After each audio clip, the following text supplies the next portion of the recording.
Naza Tchel, naza mutumoko na sala ka vie. Bon, na bandaka ngo tant on a komona parananga oya zalaki nyonso ponanga ayaki kokufa. Nazalaki mwana ndaku, nazalaki mwana moko malamu. Mais tant na yoko la condition ya papa nanga azali sote. Maman nanga za makokite na yoko mona so muninga lati eloko. Et tant que ne se pe na onga na nangote. No sani. No kota ki na nzela wana.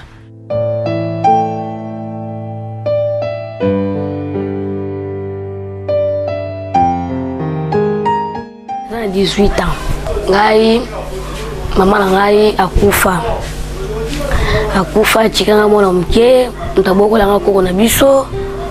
Ale, wana koko na biso te na kimaki, ne ovana nzanza. Na komna nzanza na kutana ser na ngai. Tumu fana ndako moko, ale. Podaki possibilité za na wote. Bambongo zate, chinda ki ngai na risala vya kindumba. J'ai 22 ans. Qui salue mbanda na âge 15 ans. Maman a kufa na mona ete. Natikala beba 3 mois. Papa nanga ayo kufa. Wana zakina ba 9 so ba 12 ans, ba so ba 11 ans bu. Ta papa biso kufi e wala mako bagindokezo reni ba binga ndoki ngamna le papa la biso. Ba betinga ba tortinga inga. Na yeko kima na ngai.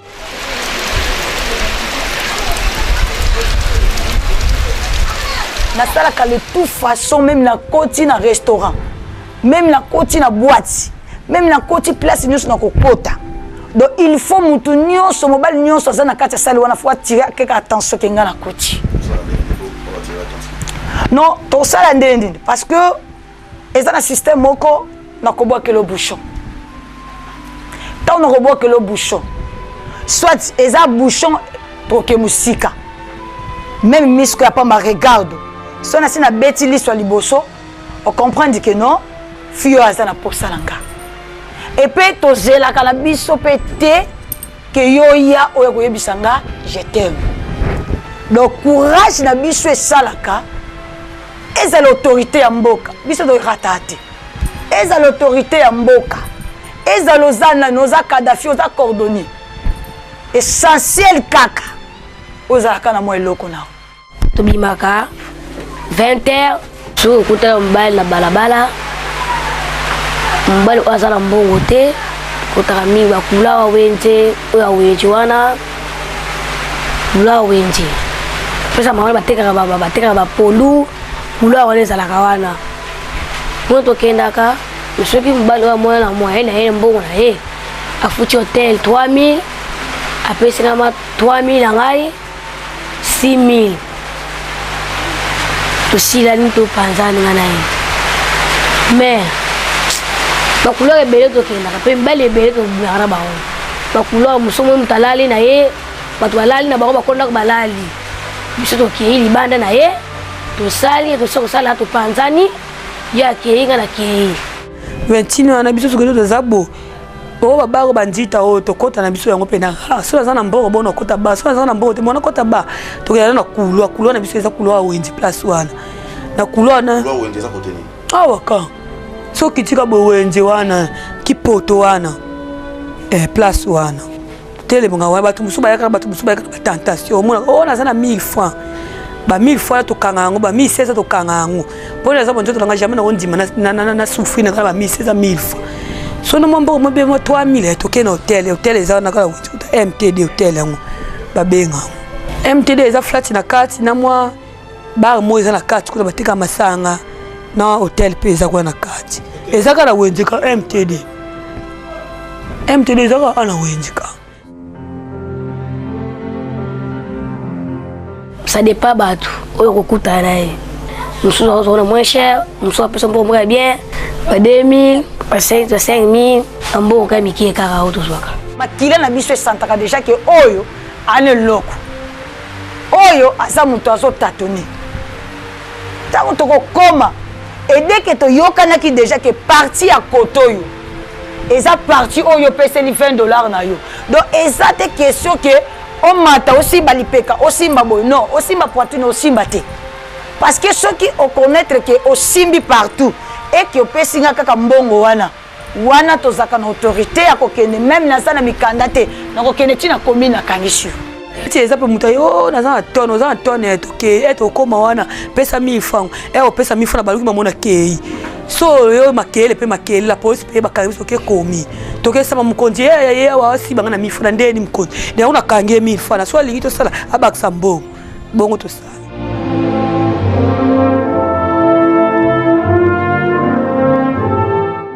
Tomo ke hotel la polisi na sima na biso to koti ba wa to landa biso sima to koti ba moko etana ba ko kanga pouch ta una so extra ki na lebele ba kanga pouch te to koti na ba polisi ba ye ba kangi muto na che kaka nga sko ba cha kaka zate na zo tambola kaka to ke pechi la commune ba kanga ki pour le ba ki ngai na sa minere yo ba kangela ki faut un bon rebelle à tiki elle pas tiki ngai ngasi ko no linga na moni aza trop dire non sandeni na ketina commune na kochele baka abibinanga a violenga apesi ke lokte c'est quoi tant ça un bénéfice oui parce que bénéfice nanga et ça l'état boa comme na boko l'état ko sambisa ye et dès que nga déjà na sina nganja makieke eza ye soit na kozwa mai na mishopi na sexe ya basi na kela kisapela nga bitala soki na sina nganza mi oza na place te ya koleka onga na lobby esala makabo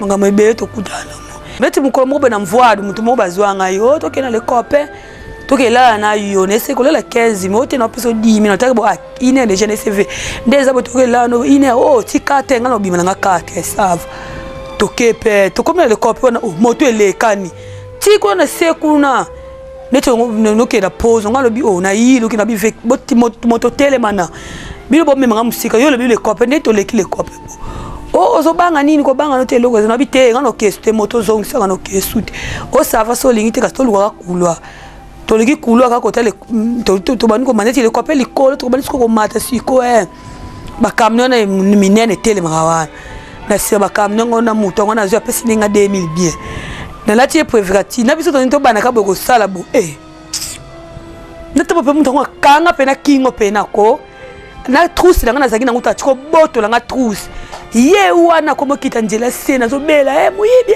criminel nana ko lamuka azo tiko kata ngana na lisoko na gilet to kendaki no hotel tolali ngana ye tolali na tongo neseke foto la ngala yo popesa na mbo foto la mbongo na feza fombo na bo po sambo ngana la ngaiti to coopérer bien apesi nga mbongo na nga na bombi tolali bon tolali allez ngasi ba 4 wana mapongi moko yiba ngai ye mutu ngo tozo mbongo apesi nga yibi nga akena ye tozo mbongo apesi nga yibi akei ale nga sima na mo luka mbongo na mo luka tana mutu yebi na ngai ete toteka na balabala kaka azwinga tokei papa mukolo azwinga tokei tolali na ye mbongo apesi nga jiso yibi ngo akei na ye nga tseleka nga mo hotel na tuni batu pa maye baye bi etele na tseleka na komo ya makona uti kutu stade na mo ya makochi na nzanza nga moko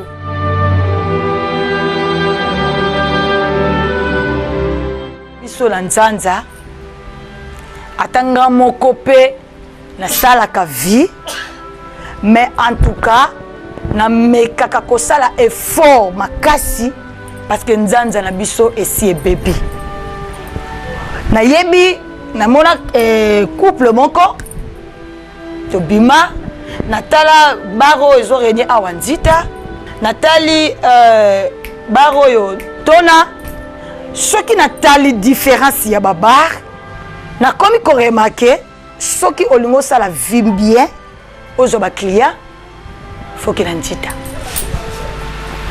parce que nzita ezo façonner batiel nzita ezo faciliter bato basala la vie donc soki oye na mwasi na yo ya ndako soit likangu na yo lukela esika mpo na njita aza na esika te na njanja biso bandumba tozalaka bamosusu baza na kabeka bamosusu baza na hotel odimba kuna bamosusu baza kaka na nouvelle avenue bamosusu baza likolo bakota catholique bamosusu na bakapu donc toza bato na bato baplace na bango edi balobaka njanja molakisi donc bandumba bazobima ebele na bana ndako bakomi bandumba po bandumba bazaya bafazer bazaya bana ndako mpe bazali bao bamana makambo ngo kiolela kilibanda kifazer bazali bamosusu bakoma bakobimaka alie auti na ndako na bango bamwa bimine ekandumba love elakisi boye naza mibali nanga nakendaka na bango bajenda nanga nakendaka na bango naza mpela mobali nanga moko oyo ozalaka na ye tokendaka na ye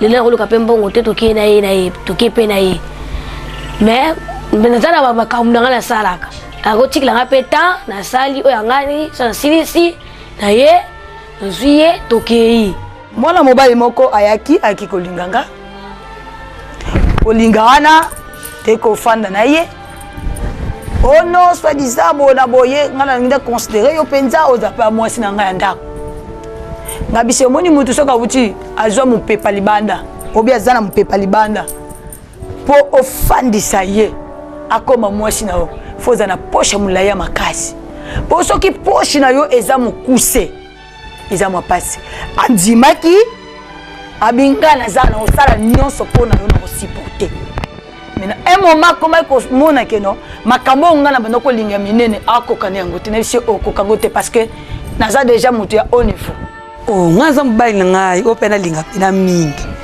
azali ye pele tosaka ne pena bongo pena est-ce que asipotaka akomprenaka yo mosalaka est-ce que ezala facile andima yo ndenge wana to mobali na wana tolingaka na ye ngai esengani nazanga ndumba nabimaka na ngai abi ndumba mpe ndenge aza bongo mpe abalaka mpe mabala eyaka na basorte ebele mwasi mosusu omoni mpe na balabalaka bo bokutani mpe mobali bokoso oza ndumbali bakolinga o te me nde tozala boye ata mobali akoya abimilanga abimila moninga nanga abimila elobela biso eloo te parce que ezaka tour de rôle ka tosala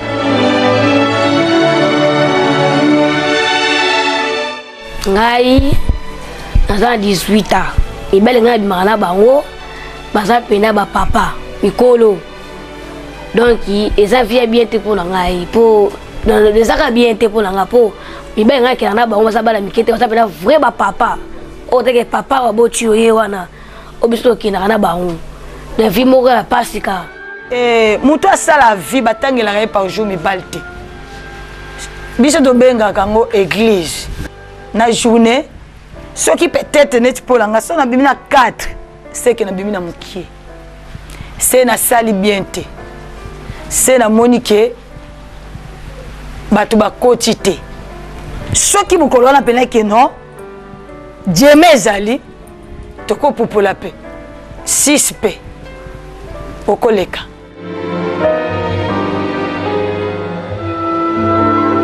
mbola saki nduma nga na mayele na nga na buzoba na nga naza nango nabombaka nafutaka ndaku bana mwana ngai liboso aza te bazwaki nayewe mibale aza na 4 ye neti ozani wana ndako biso tolukaka mbongo na nzanza à l'aise te bakuluna basala mabe biso tosala biso mabe te biso tolukaka na biso ya pasi tobundaka te tosimba mashete te me kuluna aza motu mabe asimbaka lishete leta aza ta kokanga kuluna badistraction me biso ala telemi anga nakona telemi naozela motu nanga apesaka mbongo na ntongo nalia mpo nde naza na boti te naza na mwana te naliaka mbongo wana nga moko bato mosusu baya na batentation moto mosusu akoya o apesa moto mosusu na combien loba combien apesa o tosalaka bongo longola prudence alinga alongola wana sikoyo toboya yango fo nayebi te bamosusu bakendaka me mpo nanga mpena naboya yango makasi naboya yango mpena mpona kokima maladi kaka na minute soko obeli nana kosunga o bafamille eza nango bafamille yango oyo yakebakeba o epe biso bato tosala vie tozalaka mayele koleka baso ya ndako mpo ngai nazosala vie nazose protéger naza na kapoti na nga nakolinga te oya nzoto na olinga yango te nakuta deja na ka ebele bato ebele po mususu pe alataka ngo te mususu pe alingaka ngo te me ngai mutu natambolaka nango nasomaka ngo ya desa natie na libele soki mobali abengi ngai nalatisi ye kapochi soki mobali anake na ye aboko olata kapochi wana mpenza nakosalala te nakoboya mpo ngai nazobata nzoto na maladi eza mokili eza sida me infection eza maladi eza ebele eza kaka sida te bananga nasala vi na nga nani nakende na ndako ya bourgmestre te nani mpe chef de quartier abenganga te donc nakendaka kaka bongo kaka nani mpe bakanganga mpe te nani mpe bakanganga te na basoda ekenda koti na couloir leta eyekanga ngai tokie mpe kuna nakomi nanu te nani mpe na bakanganga nanu te nakendaka na ngai na namonaka te loko bakanganga mbala moko kaka bakanga ngai na mobali na ngai tokenda hotel bakanganga biso mibale afutaki mbongo na ye nga bacheki nga kaka mokaka komi ofele balandelaki biso ale kangaki biso qui vous a protégé par la loi. Bon, toza protégé pendete par la loi parce que toza mikanda te. Mais oui, quand même que mikanda. Toyebi ke ezalaka na mikanda. Yango arme susu to ambiskara makamu susu na ba réserve. Parce que l'état pe akoki ko kango na domaine moko boye. Que non, eza infraction akosengo mikanda minaza mikanda te lokwa mitupe sala lango lisute. Do yemoko amona ka ke no ofo moto kaka. A libéré na ngakai. L'état ye nakanga biso ka so akangi biso atie biso na commune wana to pesa wa 2000 batiki biso. MC pe sombo ko yata ba fanisi biso pe wana ti 6h. Kanga boli pe pour makamonini. Kane to bimaka bo bango bazaka so bamoni biso o patri bokanga bango. Bakangi biso patri. Bongo basala. Neti biso ba auto chaka bambuye mana babalabala toza mikanda ti. Beto sala ngoli sute. Mais lokola l'état na biso na koza pa na koti kasho magistrat wana azo sambisa biso. Na suka ko sambisa asengi nga mandi. Na bina na mandi te so oligi amandi. Yaka lalanga amandi mobimba nde yankwana. Komi balobela biso. Bino fo po esa mikanda. Bozana mikanda te yango to kangela bino. Balobela so mikanda ngo to yeba te to esa ngo wapi.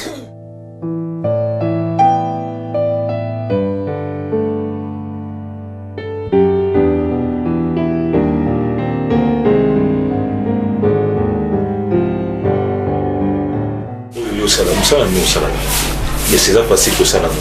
Vi wana pona nga eza bien te eza ko mabe eza vi moko pena bien te pona ngai neti ngande na santane na monaka eza vi moko bien te eza bongo eza vi moko mabe kokufa maladi omoni musala oyo suka nango esilaka e suka pe tozalaka pe na posta ya libala soki mobali aya sollicite yo na koboya te na kokitisa pe na kodoze et suka nango na kofanda na ndako ya libala ba po bonne po ba jeune fille ko ba âge na nga lokola nga déjà na sala bango soki bazala ba parents ba vanda na ndako batanga classe nzaba suka bango ba sisa ba classe bango bala na te vielo yenge biso ba vielo yenge nana pe la soma lupango te nana pe la soma monto te na za pe ne loko te oya grave nga na za na wote bino bozala ba parents botanga pardon boyo que la parents na bino botanga classe à l'aise.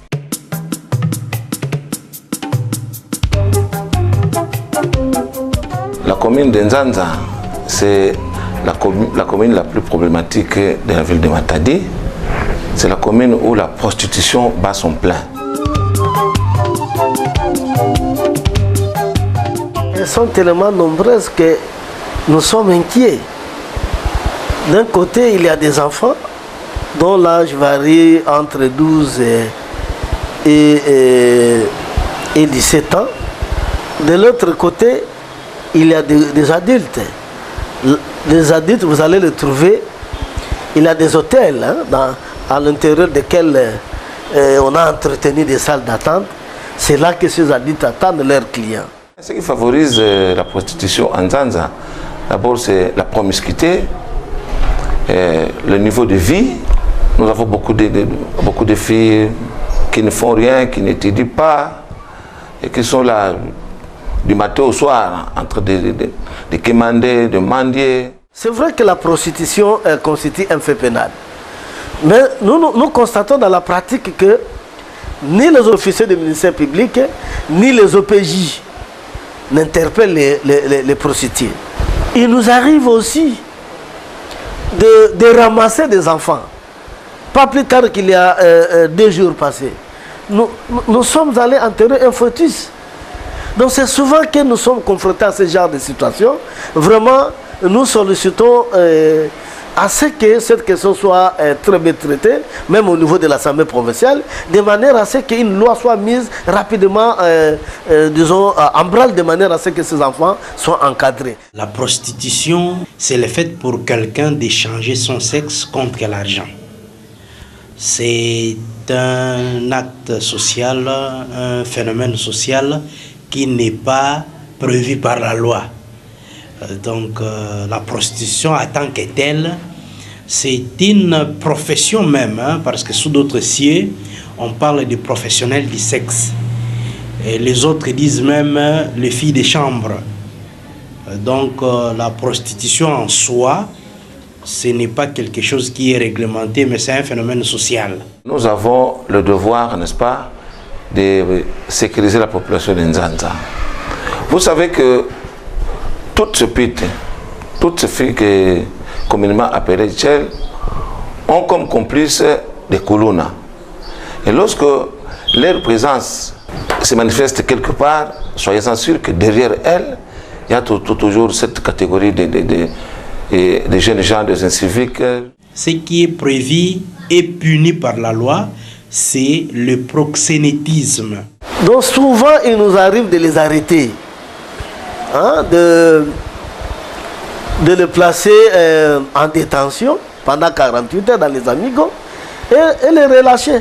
Même si vous les envoyez auprès de leur juge naturel, qui est le tribunal pour enfants. De ce côté, il y a... Donc, c'est-à-dire que l'administration pénitentiaire, hein, en ce qui concerne cette catégorie de personnes, n'est pas suffisamment outillée. Le proxénétisme, c'est le fait pour quelqu'un de tirer profit de la prostitution d'autrui ou de favoriser la prostitution. À ce moment-là, on dira que ce sont des faits prévus et punis par la loi, donc sanctionnés. Prostituées mineures, lorsque nous les interpellons comme ça, une mineure prostituée, on ne peut pas la garder au cachot. Si elle est en marge avec la loi, nous les envoyons au tribunal pour enfants, hein, pour statuer sur leur cas, mais dire que nous les mettons au cachot, ou nous les entendons, non. Lorsque vous sortez avec une mineure, hein, vous faites l'amour avec elle, c'est du viol. Hein? Alors, dans ce cas, c'est la loi que nous appliquons. Il nous arrive des moments lorsque nous voyons que leur présence devient très très fréquente en Nzanza, surtout la nuit. Nous faisons des ratissages, hein, nous les interpellons, nous les gardons au cachot après 48 heures, on les libère. Arrêter une prostituée ou des prostituées, ce n'est pas prévu par la loi. Donc tout celui qui arrête une prostituée parce que telle est prostituée commet l'infraction d'arrestation arbitraire. Donc on ne peut pas arrêter quelqu'un parce qu'elle est prostituée. Donc vous qui l'arrêtez, vous commettez l'infraction d'arrestation arbitraire. Vous trouvez une fille dans une terrasse, mais s'il ne commet pas un forfait, comment est-ce que vous allez l'arrêter? Parce que nous considérons que c'est une Congolaise qui est en train de se divertir. Alors nous, en tant qu'autorité politique administrative, s'il y a une prostituée qui se comporte très bien dans la communauté, qu'est-ce que nous allons faire?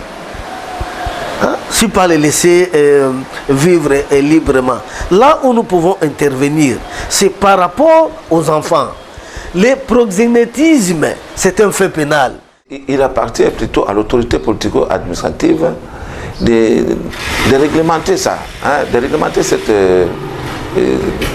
ce comportement négatif. Vous voyez, hein, nous n'appliquons que la loi. dès que la loi est là, on dit voilà, la police fait cesser, nous le faisons. Et ce que la loi n'a pas dit, non, il ne faut pas le faire. J'ai dit, par contre, on proscrit, on réprime les proxénétismes. C'est-à-dire, vous profitez de la prostitution des autres. Mais dire que tel est prostitué et vous l'arrêtez en tant que tel, vous commettez une infraction d'arrestation arbitraire. Le fait d'être prostitué, ce n'est pas une infraction. Si vous entrez par exemple à l'école Wenzi, au marché quelquefois, allez vous renseigner auprès de vendeurs. On vous dira que c'est chaque jour que moi je passe par là pour les chasser. Allez vous renseigner auprès des mamans qui vendent au marché là-bas.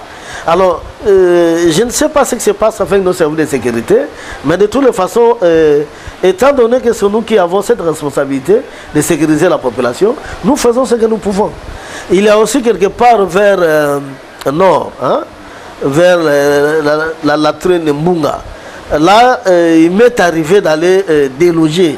Parce que souvent, moi, quelquefois, nous, au niveau du conseil communal de sécurité, nous délogeons même ces prostituées. Si nous constatons que c'est un groupe d'enfants qui se font locataires quelque part, à ce moment-là, nous intervenons pour les déloger. Mais si ce sont des adultes, en ce moment-là, nous considérons que ce sont des responsables, étant donné qu'ils vont bien se comporter dans la communauté, il n'y a pas de problème. C'est vrai, c'est un fait social qu'on ne peut pas encourager, mais le législateur n'a pas érigé en infraction le fait pour quelqu'un d'être prostitué. Non, on ne peut pas arrêter quelqu'un comme ça. Les couloirs qui sont connus, nous les fréquentons et par moment, nous arrêtons tous ces gens que vous voyez que nous envoyons au parquet pour viol, tout ça. Ils sont arrêtés où?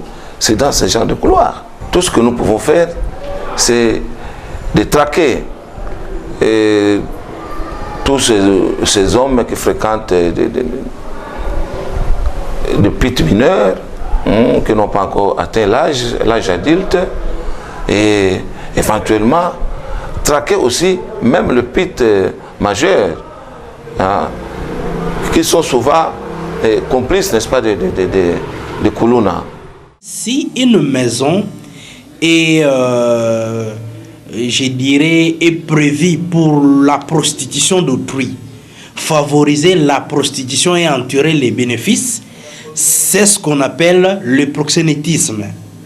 Par contre, si quelqu'un construit un hôtel, par exemple, mais c'est un hôtel où passent des prostituées, c'est difficile de dire que c'est le proxénétisme, parce que la personne qui a construit un hôtel, c'est à titre lucratif. Et généralement, ce n'est pas pour que les prostituées en fassent leur lieu.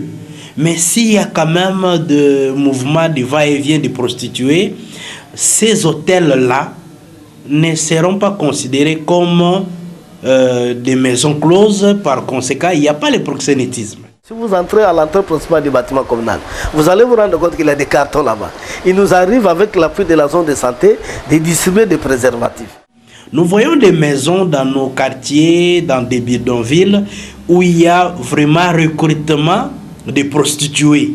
Et c'est à ce moment-là, lorsqu'on recrute des prostituées, pour profiter justement de leur sexe, ou pour favoriser la prostitution, c'est à ce moment-là que les OPJ, les magistrats du parquet, doivent ouvrir l'œil.